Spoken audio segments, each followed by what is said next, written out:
قائد اعظم کی جب وائف کا انتقال ہو گیا، اور آپ کو پتہ یہ اس کو ہم پہلے ڈسکس کر چکے ہیں کہ جب ان کا انتقال ہو گیا 1929 میں، تو قائد اعظم تنہا رہ گئے اور قائد اعظم کی بہن نے پھر سارا ساتھ دیا ان کا۔ اچھا، اب قائد اعظم کی بہن کی کہانی آپ سنیں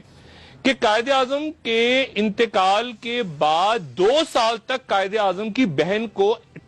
تقریر کرنے کی اجازت نہیں تھی، پبلک میں وہ تقریر نہیں کر سکتی تھی، ان پہ حکومت نے بین لگایا ہوا تھا فاطمہ جناح پہ، جن کو مادر ملت کہتے ہیں۔ اور تیسری برسی پہ ان کو ریڈیو پاکستان میں کہا گیا کہ آپ ان کو تقریر کرنے کی اجازت دے دیں، اور جب تقریر انہوں نے شروع کی تو تقریر کے اس حصے پہ جب وہ آئیں، جب انہوں نے کہا کہ میرے بھائی کو ایمبولینس نہیں دی گئی اور پراپر اور اس وقت پہ انتقال ہو گیا میرے بھائی، اس حصے پہ آئیں تو ریڈیو پاکستان میں ان کی تقریر کٹ گئی۔ اب 1947 میں پاکستان بنا، اور 1948 میں قائد اعظم کا ہم جانتے ہیں کہ ٹیوبرکلوسس یا تپ دق سے ان کا انتقال ہو گیا۔ اب اس سے لے کے اس وقت سے 1948 سے لے کے 1965 تک محترمہ فاطمہ جناح گمنامی کی زندگی گزارتی رہی اپنے، اور یہ ان کے انتقال، جس دن ان کا انتقال ہوا، یہ اس دن کا جنگ اخبار ہم اپنے ٹی وی پہ ناظرین کو دکھا رہے ہیں،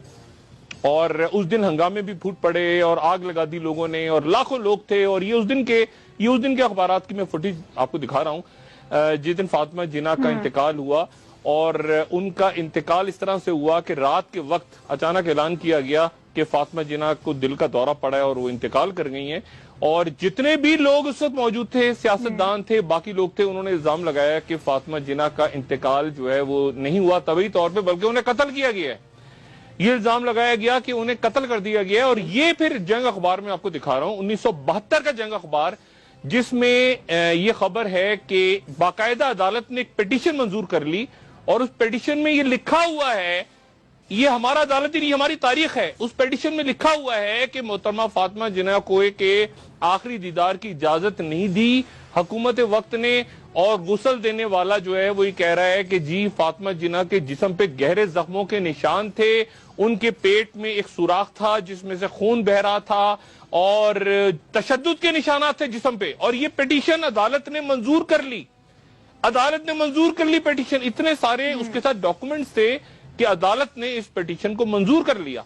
لیکن منظور کرنے کے بعد یہ پیٹیشن کہاں گئی تاریخ کے اوراق میں، یہ ہم نہیں جانتے۔ یہ میں بات آپ کو بتا رہا ہوں، مادر ملت فاطمہ جناح کے ساتھ ہم نے کیا کیا۔